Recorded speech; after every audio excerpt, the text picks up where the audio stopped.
This is NatSec Matters.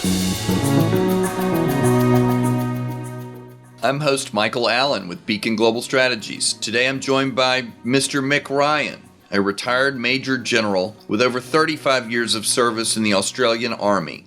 He serves as the inaugural Senior Fellow for Military Studies at the Lowy Institute in Sydney and recently authored a report with the Australian Army Research Centre on translating Ukraine's lessons for the Pacific Theatre. General Ryan joins today to discuss recent developments from the front lines in Ukraine and the current outlook for the war.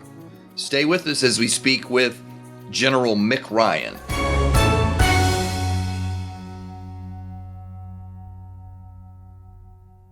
General Mick Ryan, thank you so much for joining NatSec Matters. Thanks for the invitation. It's great to be with you. Well, I have followed you throughout the war. You have built quite a following on Twitter, on X, and your Substacks have become required reading. So I really am excited to have you here to talk with the NatSec Matters audience on your thoughts on how the war in Ukraine is going. So let's jump right in. First, and I do want to get to the enormity of the role that drones have played later on in the discussion, but as we sit here at the beginning of November 2025, the Russians seem to have been making some incremental progress on the battlefield of late. Do you agree with that? Sort of tell us where we are in the war. Well, I think the macro situation is that Ukraine can prevent Russia from winning the war, but is not yet in a position to win the war itself. There's a whole bunch of reasons behind this. The Russians have learned to learn better. They're better at incremental improvement in both strategic and tactical affairs. And the level of support that Ukraine has received in aggregate over the last 3.5 years, whilst fairly significant, has not been sufficient for it to really deter Russia from what it's trying to do. It certainly has not deterred Putin from what he's trying to do. This is not about territory. This is about Putin's view of Europe and Russia's place in the wider world. And until we can change that view, it's very hard to see a resolution to this war without a very, very significant increase in support to Ukraine. So specifically, and we had this critique of the Biden administration throughout his term, that the administration piecemealed some of that assistance to the Russians. And are you of the view that many others are that if we had really sent a lot of arms at the outset of the contest, that the Ukrainians might have been able to do real damage to the Russians and push them back considerably? Absolutely. I think the Biden administration, whilst it did come in eventually to support Ukraine, it didn't do so in a way that would help Ukraine win. It gave it just enough to hold on and to give it some hope, but not enough to provide decisive support. I think the critical period was June to December 2022, where Ukraine pushed back Russia out of Kharkiv and Kherson. Russia really was on the back foot in September, October, November. A lot of assistance in the lead up to that period and during that period would have made a significant difference. And I think the strategic lesson from that period is that when you have your boot on the throat of your enemy, like Ukraine did in September, October, November, do not take it off. Unfortunately, idiotic debates about whether tanks were escalatory and these kind of things really hindered Ukraine's capacity to force Putin to come to the negotiating table about a war termination agreement in 2022. So take us up to where we are at the beginning of the Trump administration. Of course, President Trump is allowing arms to go, but only if the Europeans pay for them. And in the aggregate, however, are there fewer American arms going to the Ukrainians because of this new arrangement, or is it still in the aggregate more than it had been in the past? When you balance American and European support, obviously European support has overtaken American support in a monetary value and the amount of material going in. There's obviously a legacy from the Biden administration of weapons, munitions that were promised and funded during the Biden administration that are trickling into Ukraine, but that will dry up. I guess the real issue here is it's hard to see what the Trump administration's strategy for Eastern Europe is at this time. It seems to be playing a balancing act between Russia and Ukraine, which you generally try not to do when one of them is a democracy that's fighting for its life and the other is a vicious authoritarian that stands accused of hundreds of thousands of war crimes. So I'd like to see some kind of strategy from the Trump administration that goes beyond the fig leaf of China first and to see, well, what is it actually trying to achieve in Europe? Okay, well, let's zoom in on where we are today. Specifically, there's a town called Pokrovsk, and tell us, seem to be conflicting reports in the news. Have the Russians taken this town, and if they have, is this somehow decisive to the Donbass? Is this going to be a significant strategic defeat for the Ukrainians? Well, I think, having just come back from there and visited to the east and southern areas of Ukraine, Pokrovsk is very important. It's tactically important because it sits at a key transportation hub and links provinces such as Dnipro into eastern Ukraine and the fortress belt of cities. But we've also invested it with strategic and political importance because spent so long treating the Russians and defending it. What we need to be careful of is not giving it such significance that the Ukrainians leave too many people there to die and be captured by the Russians. So there's a balancing act between defending it just long enough, but not so long that you lose a large proportion of your force, because at the end of the day, preserving the Ukrainian army is much more important than keeping Pokrovsk. That is an old strategy. It's the same strategy that George Washington used in the American War of Independence, and that's one the Ukrainians really need to come back to, is preserve the army, even if it means losing Pokrovsk. Okay, so the Russians haven't taken it yet. So as we talk about Pokrovsk, and it seems like its importance is related to Putin's war aims, and oftentimes he seems to want to achieve at the negotiating table that which he cannot achieve on the battlefield. And by that I mean, at different times he said to President Trump, you know what, if you were able to give me the rest of the Donbass or different provinces that I claim but don't actually control, I would, and let's just set aside for a second whether we believe him, he says he would agree to a ceasefire. And the way I've heard it described is that would be a huge strategic mistake because we would be giving the Russians the strategic high ground and giving them a key to the so-called fortress belt that the Ukrainians have, which is something they've really been able to dig in and defend their country. Do I have that right? And what does Pokrovsk have to do with the fortress belt? No, I think in the broad, what you've said is correct. If we go back to September, October, November last year, the Russians significantly stepped up operations to take as much ground as possible to project into the minds of Donald Trump and the incoming administration that Russian victory was assured, and therefore it was in Ukraine's interest for the incoming administration to force some kind of settlement on them. Now, that is not true.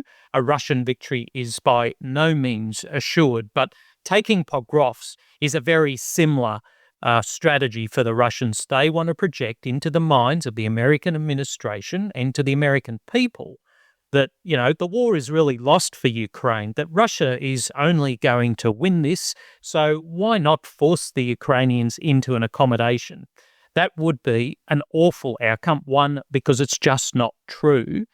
Secondly, it would mean we've legitimized the aggressive takeover of sovereign democratic territory by authoritarians. It will send a message to Putin and to Xi that this approach to taking what they want is okay and the West won't stand up to it. So I think taking Prokrovsk is just part of Putin's wider strategy of convincing the West they can't stand up in the face of authoritarians. That's not true. We're bigger, we're richer, and we're far more powerful than they are. We just have to remember that. So let's talk about some of the munitions and weaponry that have been in the news of late. The major new weapon system that the Ukrainians appear to want is the Tomahawk missile.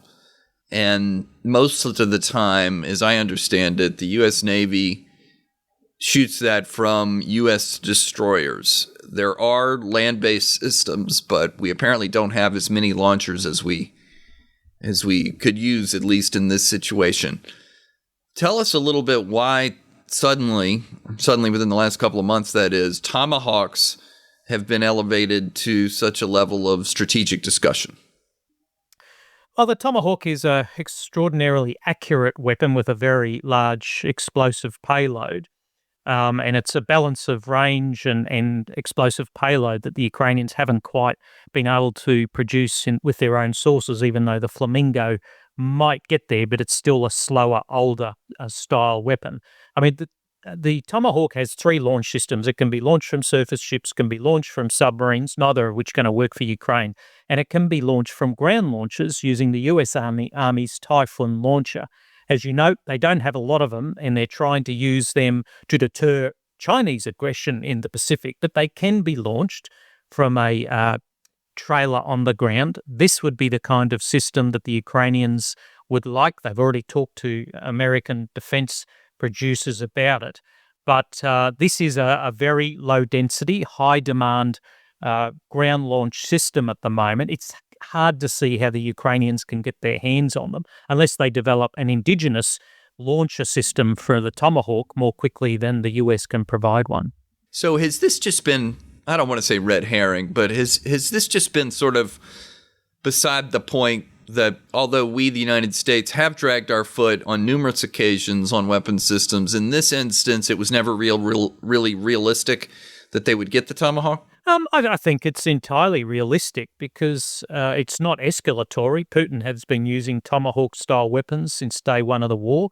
All it's doing is leveling the playing field. What it does provide, however, is a statement of intent from the Trump administration to turn up the heat, turn up the hurt on Putin, to force him to negotiate in good faith an end to this war. Now, I think we all know, even if he does negotiate in good faith the next day, he could go back on that agreement. But it's not just about being able to improve long-range strike capabilities for the Ukrainians. It's about seeking a statement of intent from the Trump administration that they're willing to hurt Putin to force an end to this war. That has not always been obvious. Indeed, it's been hardly obvious at all that they're willing to do that. So Tomahawk would be an important signal. Gotcha. Okay. Isn't this the best thing the Ukrainians have had going for them in recent months, that they've been able to take out oil refineries with a variety of different weapon systems? This has been a campaign that's built over 3.5 years. I've written about this a few times. I mean, they started with no long-range strike capability at the beginning of the war, and they built it over 3.5 years using indigenous munitions and drones, as well as Western long-range missiles, intelligence from both Ukrainian and foreign sources, special forces. So this is a very complex, complicated, and capable deep strike capability the Ukrainians now have. They're using it in 3 different ways. One is to conduct economic warfare against the Russians, to shape Putin's perceptions of how long he can fight this war. I mean, it's not going to generate public pressure on Putin. That doesn't happen in Russia, but it might change Putin's calculus. The second objective is clearly to impact Russian defense production, to reduce the amount of artillery and drones, particularly Shaheds, they can fire at Ukraine. And third, it's to degrade Russia's launch capacity for things like Shaheds and long-range missiles by targeting airfields, bombers, as well as ships at sea. We shouldn't forget the long-range strike capability they're doing in the Black Sea. So I think there's a lot of lessons that Western military organizations can learn from how Ukraine has constructed this hybrid long-range strike system from indigenous and foreign capabilities. Well, speaking of writing a lot, you've written a lot on the changing nature of warfare. First, how many times have you visited Ukraine? And when you're there, where do you go? What kind of experience are you seeking? Well, I go to Ukraine a couple of times each year, and you need to keep going back because the war changes. The character of this war changes very quickly. Every 6 months, it's a different war. What I try and do is balance time in Kiev, talking to senior officials, journalists, think tank people, and then get out. The last couple of trips I've gone out through Kharkiv, down to Liman, Kramatorsk, and Dnipro. The last visit spent largely in the south and the east, visiting Ukrainian brigades. So it's a balance between looking at the strategic and policy elements of the war and then looking at the developments at the tactical level. What does the Ukrainian military look like on the ground? How does it fight? What's it fight with? And what kind of shape are its leaders and its people in? And would you assess morale to be high, or is the army exhausted? Where do you think we stand? Well, I think morale is okay at the moment. I mean, morale and happiness are two very different things in an army. But, the Ukrainians are generally holding their own. Where the Russians do take territory, the Ukrainians are imposing enormous losses on the Russians, although, as the commander of Unmanned Systems Forces says, we need to make them pay even more for each square kilometre of territory they take. I mean, it is very humbling when you see these Ukrainian units, and many of the soldiers are in their mid to late 40s. Now, I was mid-40s when I took over command of a brigade. To see young soldiers arriving at assault brigades and other combat brigades on the front line in their mid-40s kind of makes you think about the sacrifices and the losses that Ukraine has already taken and the potential sacrifices that still lay ahead. Yeah. Okay. Let's get into drones. If we've learned about anything in the last few years, it's the decisive way drones have changed the nature of warfare. And it seems like we've gone from the Ukrainians using them aggressively to the Russians figuring out ways to try and prevent it from blowing up their tanks to nets. And now it seems like we've got drones that are powered by fiber optic cables. If you could just sort of walk us through the evolution of the drone and tell us how big of a deal it's been and what we have to learn from it on the battlefield. Sure. I think it's worth stating up front, drones have not changed the nature of war. The nature of war is the human elements, but it has forced changes in the character of war, of how wars are fought. I think you would describe Ukraine at the moment as a saturated drone operating environment, particularly within about 40 kilometres of the front line.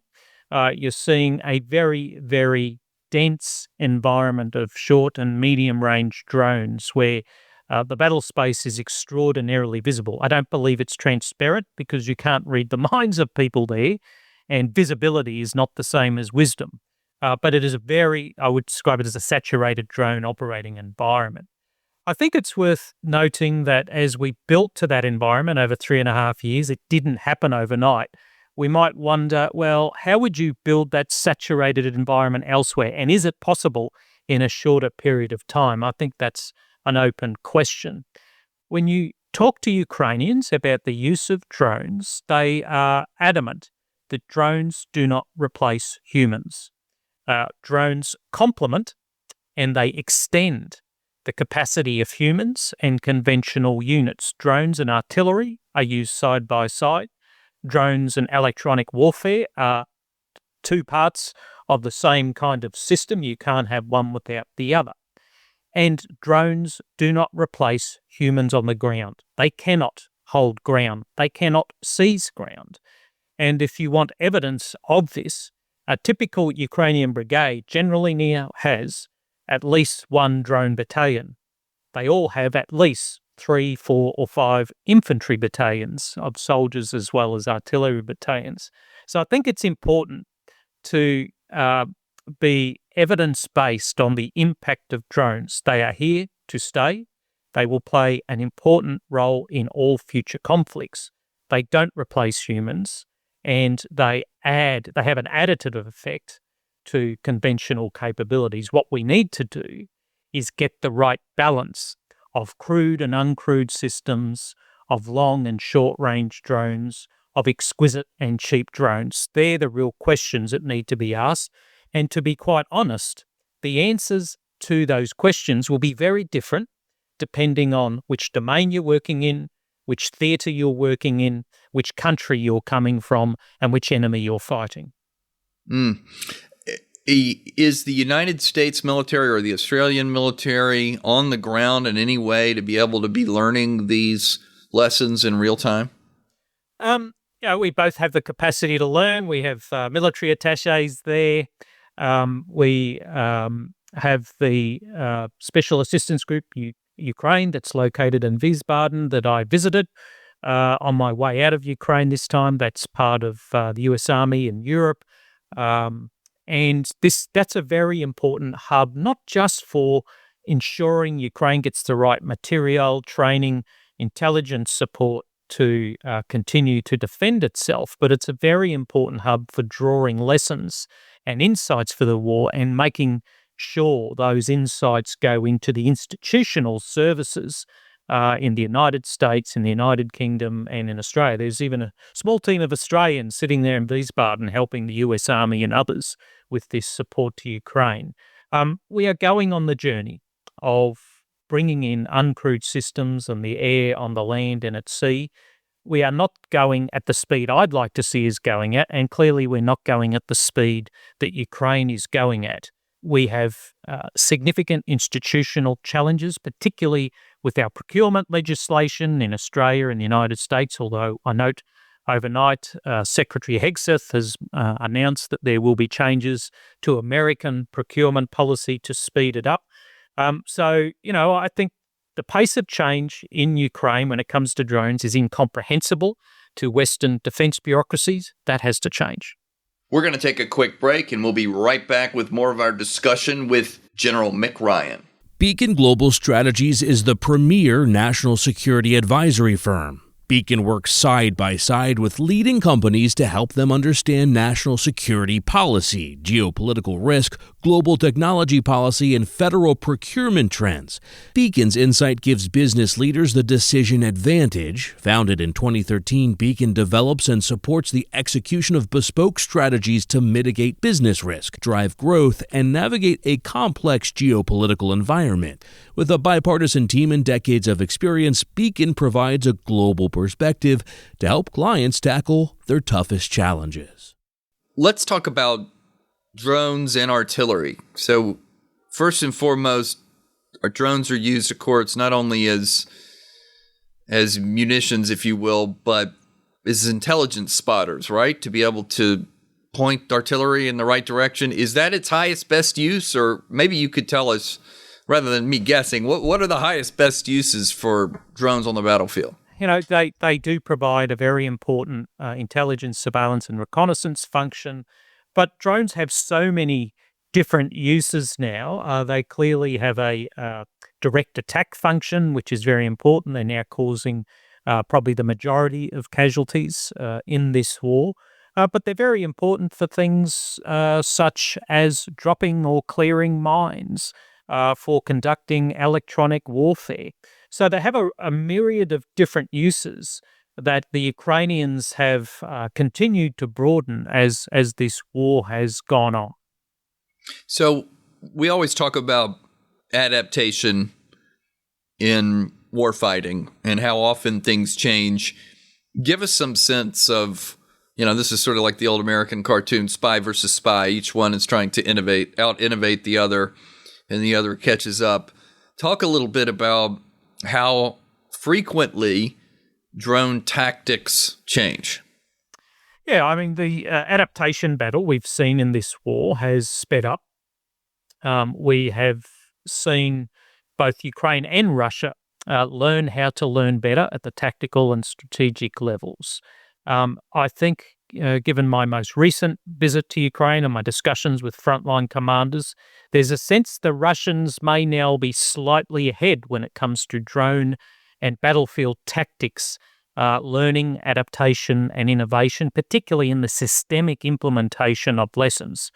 When it comes to the software of drones, that can be updated nightly if necessary. Hardware is updated pretty frequently, weekly or monthly. And Russian tactics in using drones and using other tactics on the ground is iterating probably every month, which for those of us in Western militaries whose doctrines remain static for years on end, that is a very fast adaptation cycle.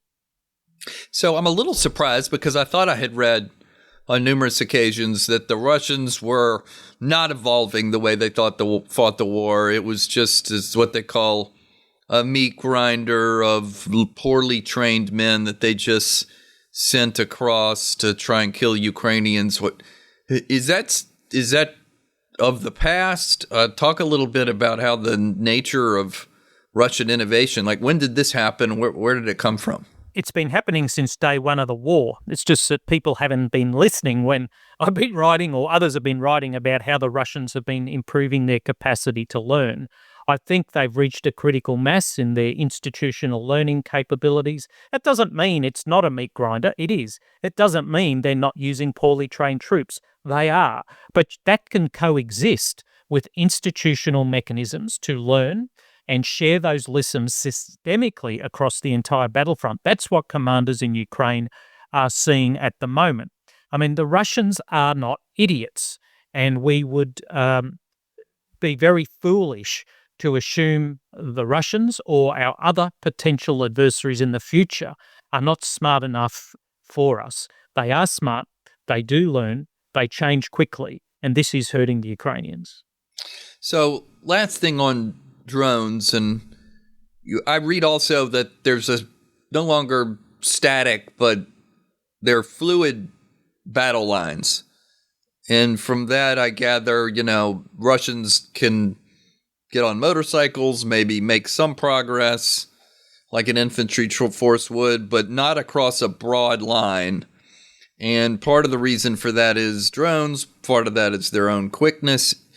I assume this just happens a lot in warfare anyway, but are the battle lines sort of mixed up because of the nature of Russian tactics and technology? Yeah, this is hardly the first time in history we've seen this kind of approach where the front line changes slowly. There's still a level of dynamism there, whether it's the innovation in drones or tactics and the Russians taking small amounts of ground or the Ukrainians taking small amounts of ground. But it's very difficult to mass troops for larger breakthroughs without being seen and attacked. So the Russians have adopted what the Ukrainians call 1,000 bytes strategy, where they just send very small teams, even individuals of troops, to infiltrate, to find gaps in the Ukrainian front lines, which the Russians then might exploit, either to push forces through in depth or to find Ukrainian drone operation centers, which at the moment appears to be the main effort of Russian drone operations on the front line. And I think I've read that the use of motorcycles and other ways to speedily make incursions aren't new either, but tell us, how are the Russians using motorcycles and other vehicles to pierce Ukrainian front lines?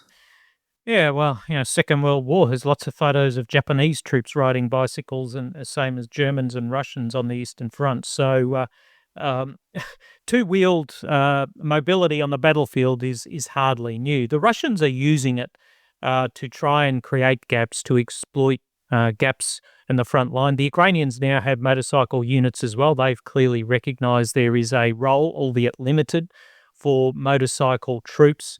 But I mean, it is still very difficult, and you are extraordinarily vulnerable riding a motorcycle. But if you're seen, I guess it's better to move quickly on a motorcycle than quickly on foot. Yeah. Okay. Let's talk about what other weapon systems the Ukrainians need.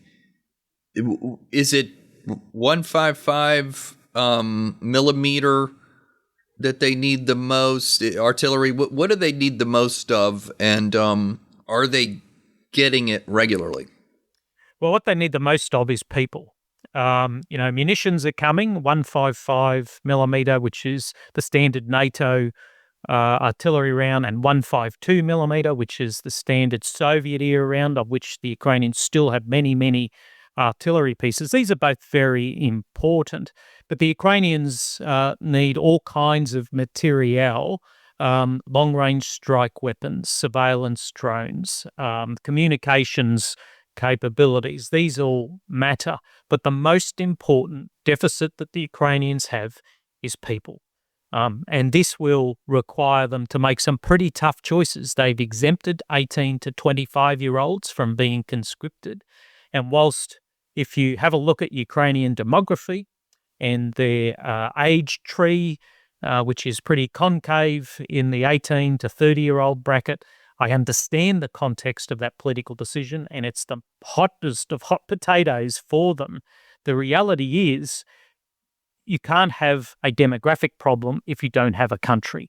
And I think at some point they may have to make some very tough choices about ensuring that 18 to 25-year-olds can be conscripted and that less people are exempted from study than what they do at the moment. So maybe unpack this for us. I think this is sort of contrary to at least what Americans would imagine, since it's the 18-year-olds that got drafted during Vietnam or went to war in World War II. The Ukrainians don't draft the people from 18 to 25, but older, right?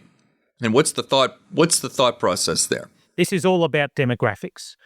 There was a very significant downshift in births after 1991. That's left them with a fairly significant gap in the 20 to 30-year-old cohort in Ukraine. I mean, there's no secret. You can download the demographic charts from the UN and US Census Bureau.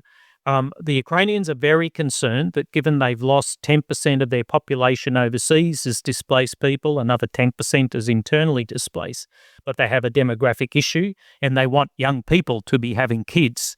I'm not sure that theory of the case is working out, but what it is guaranteeing is that the army is perennially short of people for the front line, and those they are getting are older. And I can tell you, having served 35 years in the military, war is a young person's game. Every year older you are, the harder it gets. And I can tell you, in your 40s, as an infantry soldier, it is a very, very tough life indeed for those who are doing that job on the front line. It needs young people, and I think Ukraine may have to reconsider this exemption at some point. Okay, let's go back to the strategic aspects of this particular war. President Trump has been driving very hard for a ceasefire. Ukraine's in a convenient position where they say, we accept, we'll be happy to do that. It's the Russians who have been dragging their feet, and apparently to the consternation, certainly first of all with Secretary Rubio, but also the president himself. Talk a little bit about what you think Putin is up to. Why is he not interested in a ceasefire if his military is being degraded and the economy has long been suffering? Talk us through that. Putin has no interest in peace at the moment. He sees Ukraine as a critical part of the Soviet or the Russian Empire, and he's not going to stop until he gets it. He might have some peace agreement that freezes the front line in the short or the medium term, but he will continue political destabilization because he sees Ukraine's people, its resources, as a key part of Russia's long-term future. And let's not forget, Russia has a pretty terrible demography, and record of innovation in many respects. It's a one-trick pony when it comes to its economy. So it sees Ukraine as future to the long-term viability of Russia. Putin can't afford peace at the moment as well, because in Russian history, whenever losing Russian troops return home, that results in political instability, if not revolution. We saw it at the end of the Russo-Japan War, the end of World War I, the end of the First Chechen War, and the end of Afghanistan. Putin and the political leadership do not want Russian troops home now if they're not coming home as victors. So they're two reasons why he can't afford to end the war now. And indeed, it could well be, if something is forced on him, he would send those troops elsewhere to give him the win that he wants, and that would probably be the Baltics. I'll shift now to the US role. It's not clear what the Trump administration really is after in Eastern Europe. Clearly, Trump wants an end to the war, but why that is, and the conditions under which it ends, and the strategic architecture that would exist on that peace agreement is very unclear. It's never been spelt out, and I'm not sure really that strategy exists. So let's talk a little bit about if somehow we got to a ceasefire, and presumably that would be some combination of terrible economic setbacks and maybe a battlefield setbacks. But let's stipulate that for a second and imagine that we're in a negotiating world where we're trying to bolster the Ukrainians and they want security assurances. And the best security assurance, I assume, is membership in NATO, but that's not on the table. What's the next best security assurance you think that would actually work to secure the Ukrainians going forward? Well, I think the most important one would be security assurances from the Central European powers, Poland, Germany, and France. They are critical to Ukraine's future security, not just from a diplomatic sense, but the productive capacity of Germany and France in particular. They do build very good quality weapons. They're ramping up to be able to build them in quantity. Certainly, Germany has vastly expanded its capacity and its defence funding. That will take time to materialise, but I think security guarantees from those three nations in particular will be important.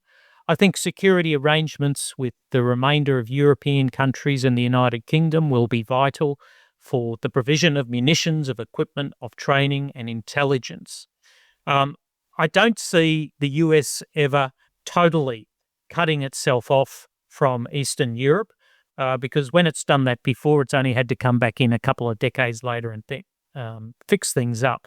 So I think the United States, which provides some very foundational command and control intelligence arrangements, is largely irreplaceable in the European security architecture at the moment, at least until European nations step up and be able to provide for their own defence and the defence of countries like Ukraine.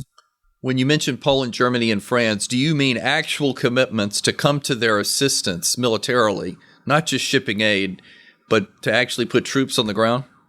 Well, I think commitments to provide assistance and troops on the ground are two different things. You could see both. I don't know that Germany, France, or Poland would want to station troops in Ukraine permanently unless there was some kind of international mandate to do so. Then we might see some kind of international stabilization force. I don't know whether it would be a UN or a NATO force. I think a NATO force would probably be better. But at the moment, I think they're committed to long-time support in both military and intelligence and, importantly, economic affairs. But let's just wait and see when it comes to boots on the ground. So you mentioned the Baltics. If the Russians are having such a hard time making any progress whatsoever against the Ukrainian army, do they have the wherewithal to threaten Poland or the Baltics? They absolutely do, and they're already doing it. I think the Baltics, the Russians could potentially see as a bite-sized kind of campaign. I mean, these are very, very tiny countries with small militaries.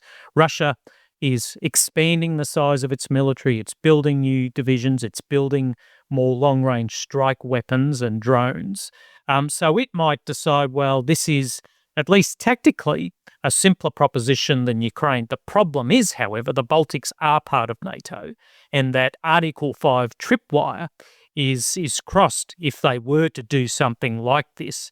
I don't know Russia could manage both Ukraine and the Baltics at once, but if the war in Ukraine was frozen, Putin might be tempted to do something in the Baltics. Therefore, I assume you were not thrilled with the United States announcement recently that we were going to bring some of our troops home from Romania, that might have sent the wrong signal to the Russians about our commitment to Eastern Europe, right? I think the strategic messaging isn't terrific, but I'd like to see what the actual military reasons for that were. I mean, it could be pulling troops out of Romania, and then we might see more troops going somewhere else. It's hard to see exactly why that was required right now, even if they weren't contributing a lot to the war. I tend to think they probably were, but the message it sends to Putin is not a good one at this point of the war. So I take your point that those are small countries, but in that scenario you painted where there is a pause on the Russian-Ukrainian front, do you think I can see the Russians, I guess, trying to provoke a crisis, but do you see them actually invading given those NATO guarantees? Well, it's hard to say. This is why Putin, I think, has invested so much in trying to manipulate Trump and others. He's trying to convince him that Eastern Europe's not worth defending. Most importantly, what Putin is trying to do is convince the current American administration that Russia has a natural sphere of influence in Eastern Europe and that Ukraine, Belarus, the Baltics are all part of that, to try and normalize the fact that Russia should dominate that part of the world. I don't think that is the right approach. It is not something we should ever agree to, because if you're inside someone else's sphere of influence, shouldn't you have a choice whether you remain in that sphere of influence or not? The Baltics think they do. They do have a say in it. They don't want to be part of any future Russian empire.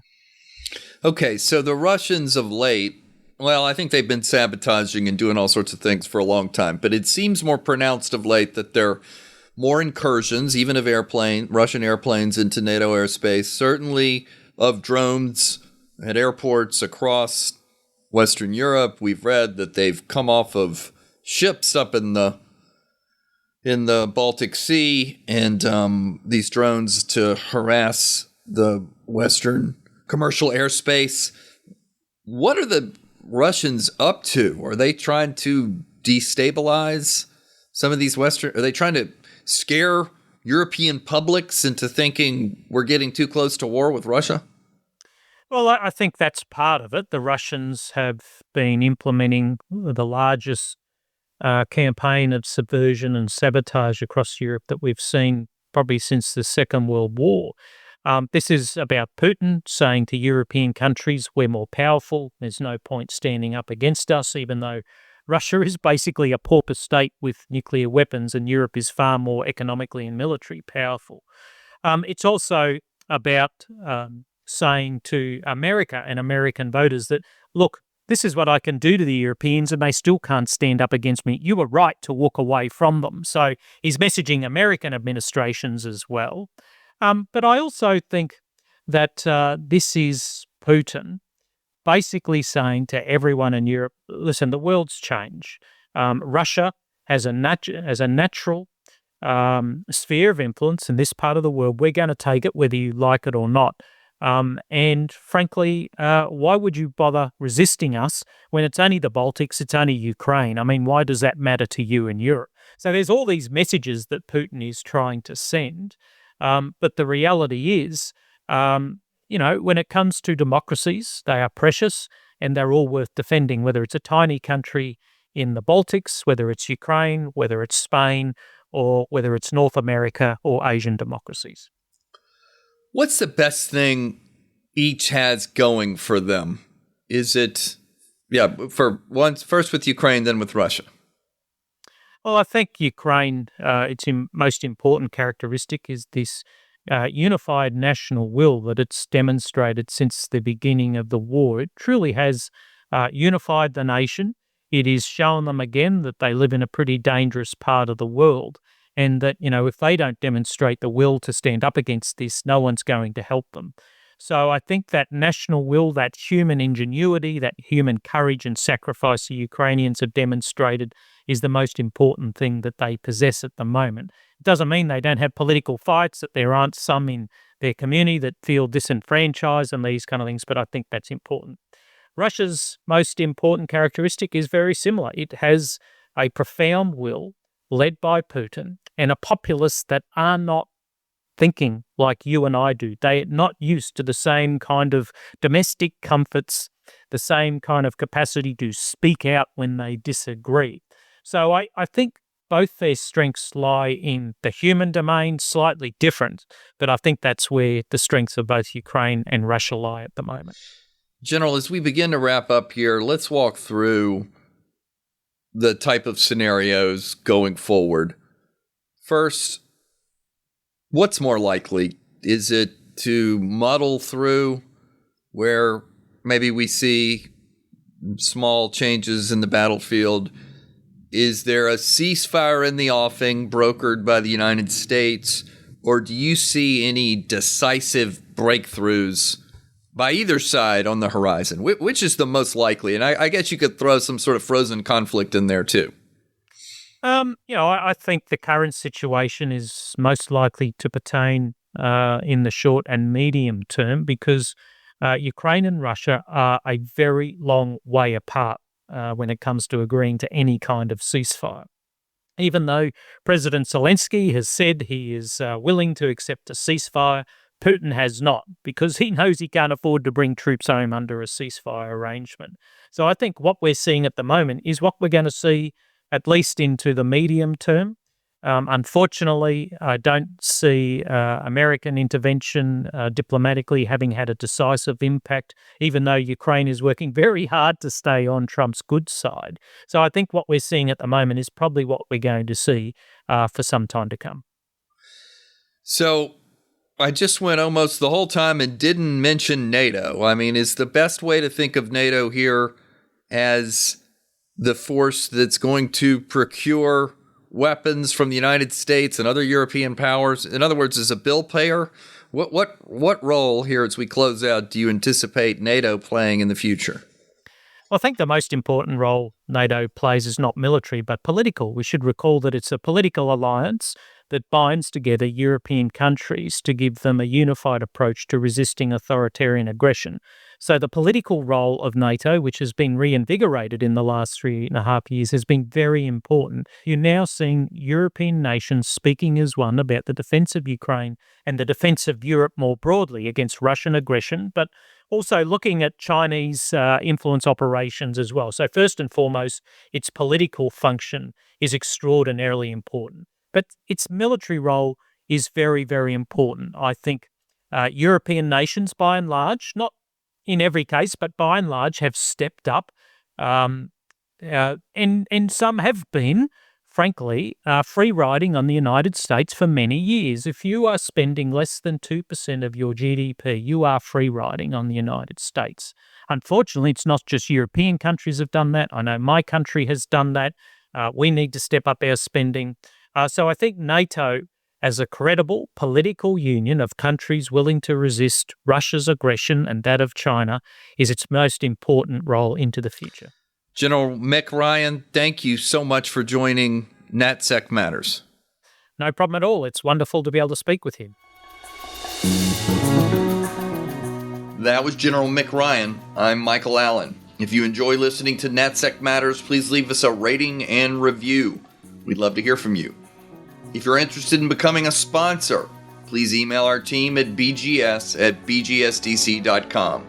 You can also find this episode in the show notes. Please join us next week for another episode of NatSec Matters.